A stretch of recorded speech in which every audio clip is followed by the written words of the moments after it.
and thank you for joining me today, and let's check out some snakes. Alright, so I'm specifically going to show you the two adults that produce the clutch that we just got here. We'll talk about those babies, show you a few of them that have shed yet. They haven't all shed out yet, so I'll show you some of the kind of the nice looking ones so far. But first, I figured it makes more sense to show off the sire and the dam. So starting off with dad is this beautiful boy right here. This is a 2017 male, obviously, Tiger Coastal Heterozygous, produced by my friend Ryan Dumas of Reptiles. This animal has a pretty nice family tree as far as its good coastal and tiger lineage in there. There's a lot of stuff stemming from old Balin tiger stock. There's red tigers in there. Tiger being the dorsal striping that you see in coastal carpets. Anything that is traceable back to the original Balin animals, that's Jason Balin's line. Those animals can be referred to as tiger carpets. Anything else is just a striped carpet. And it's a polygenic mutation that the more you breed tiger into different animals, the more striping you get over time. So it's a polygenic trait. So you layer it on thick, you get better stripes. So my goal with this guy was to start making my own, hopefully visual Tiger Axanthics this season. And I'm not sure if I got too many. I got two striped animals, one of which is shed, and it's a female. And I can't tell if she's a het or a visual. She's really dark. The red coastal influence behind this guy's background is making a few of them rather difficult.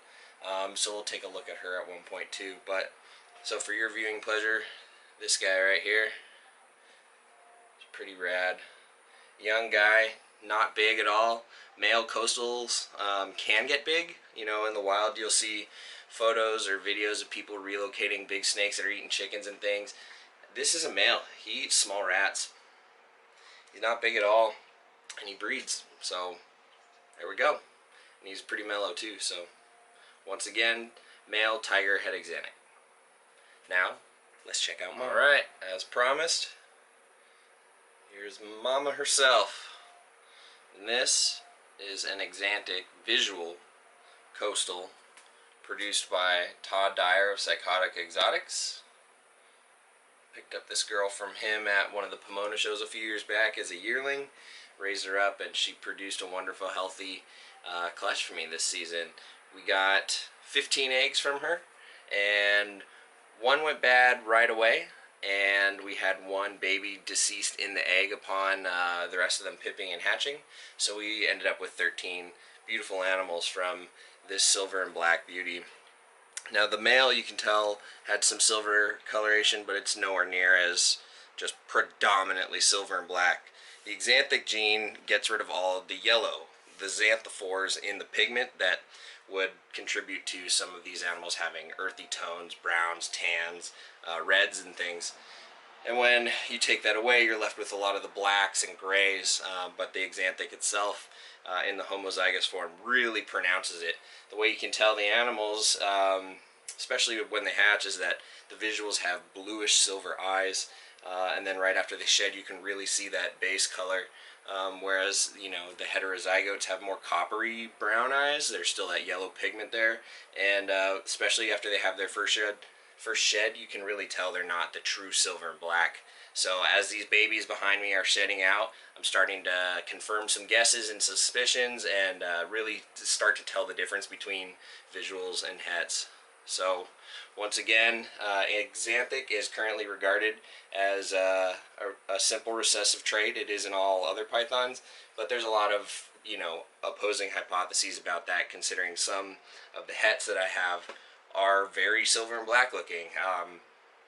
I'm not a genetic scientist. I'm not, you know, somebody who can really, with any validity and qualification, say one way or the other. So for now, we still use the term hets, which is, you know, accurate in both ways, but yeah, doesn't matter. Beautiful animal either way. Who cares? So, Axanthic coastal carpet.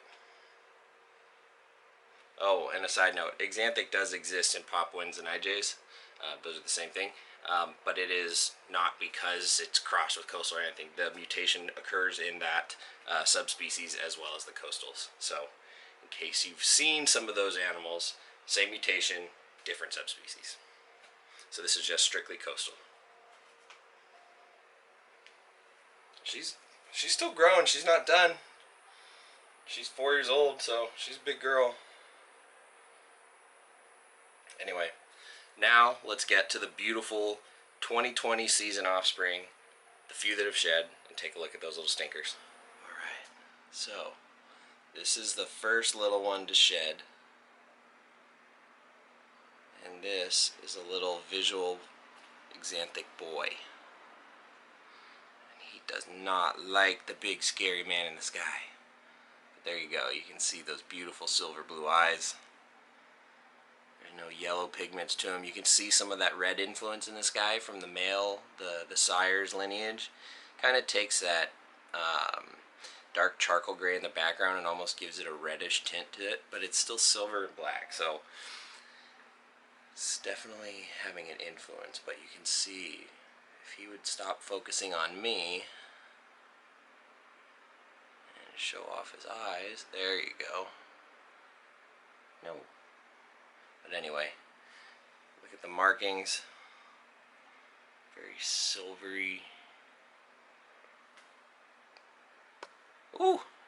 Yeah, baby carpets are a little nippy. It doesn't hurt. It can break skin a little bit, but they're just very scared. And usually everything is terrifying to a little creature like this. So they mellow out with age. They'll get good at feeding. They'll start to realize my routine and my hands are just there for cleaning and not to hurt them. And I'm not going to eat them. So, beautiful little Axanthic boy. Almost got a blue hue to him. It's pretty sweet. Alright, let's look at another case. So this little one hasn't shed yet. He's a little cranky, but this one, as soon as it came out of the egg, I could tell this one was visual. So this was one of those ones that made it nice and easy. Silver blue eyes, silver and black. So when this guy sheds, he's going to be hot. This dude's really nice. Okay, so this is a great example of a little heterozygous female. You can see after her first shed that the striping and pattern colors are a little more of like a tannish yellow, kind of like the natural coastal beigeish brown and red sort of combination. So they're very pretty, and they've got a lot of side and flank striping, and that comes in from the tiger influence. I only ended up with 2 stripes in this clutch, and the reason being is the mom being a visual Axanthic. Axanthic stuff, I believe, stems from Rockhampton locale animals, and those animals are very heavily banded. So you've got stripes working against bands. So the first generation stuff isn't always going to give you everything you want in terms of stripes. You really have to look forward to the next few steps and the next couple of projects and think long term. So it's too bad I didn't get more stripes, but everything here is definitely got tiger blood and influence in it. So even if this animal doesn't have a stripe, this animal can still produce stripes. This animal in a few years, when she's old enough to breed, she is a het, she could produce striped animals because of her lineage. Now you'd be best to incorporate a striped male for her to kind of encourage those odds, but you know, that's up to you and your projects. So this little girl, 100% het, has had her first shed. Beautiful little coastal het Axanthic. Now let's take a look at one more. Alright, so when I saw this one in the egg, I was really excited. And I'm still not sure exactly what she is. I think she is a tiger. She's one of the 2 with striping. But I can't tell if she's a het or not. The tissue behind the sclera is blue. I can't tell if that is an Axanthic or not. So if anybody wants to run this by Nick Mutton or Paul Harris or anybody who has more experience with these guys, let me know, because I don't want to end up selling this animal as a het. Turns out it was a visual, or vice versa. Chances are she's not going anywhere, but I'd like to know. I don't know. Leave a comment below. What do you think? Het or visual? If you have experience working with the gene, I'd love to know that too.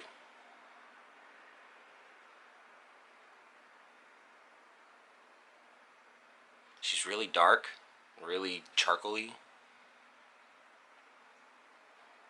Really awesome stripe. I just don't know. We'll just see how she goes over sheds, and I'll get more opinions over time, but she's pretty rad. I got a male that doesn't have as great a striping as her. Hasn't shed out yet, but I think he's the visual. So let's take a look at him. Alright, so as I said, this is the male tiger that came out. He hasn't had his first shed yet, so he's a little glossy and shiny. I keep the babies pretty humid on damp CMC paper liners. There you go, Ed. And this guy, I do believe, is an Axanthic tiger. I will have to confirm once he sheds out. His striping is not as, you know, full and through as the females, but it's definitely there. And he's got pretty cool disposition so far. So I'd really love to confirm that one, if not both of these tigers are visuals. If they're hets, I might still end up keeping them just to keep working with my own stock and breed my own stock in a few years. I do have 1.2 hets, including the sire to these. So I've got some females growing up already, but nothing better than keeping some snakes that you've worked hard for to produce. So I don't know. These two are still really baffling me, pre and post first shed. So we'll see. But I think this guy is a visual.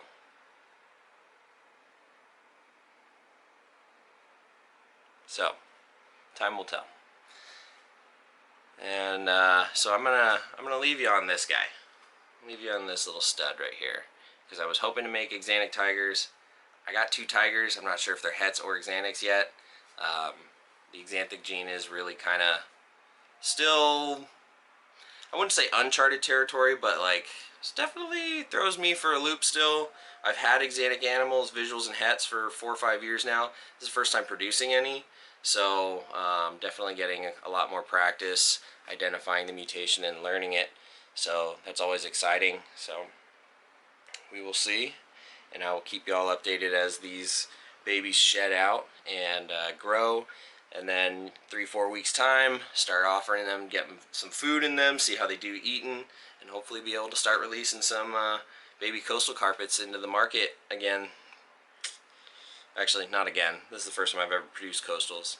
A lot of folks are breeding them, but I think the Axanthic gene is a great project for people to get in at. It's not very expensive, and it's definitely worth outcrossing and not trying to breed a bunch of related animals with this gene, but you can definitely set yourself up with a nice little group and then grab a few animals and build a project around some of these babies. So depending on what I keep and what I let go, it's all up to me and time, and then you guys can, you know, fight over the rest. But I really do want to put some cool animals out there for y'all again. Alright, other than that, we're 1 month out from rainbow boa babies. I'm going to put a photo up right here of mom. She's super gravid right now. She's 3 months into her pregnancy. So hopefully we have another big, beautiful litter of those wonderful things coming out soon. I always love baby rainbow boa birthing. It's quite an experience. Not the same as egg hatching, but very unique.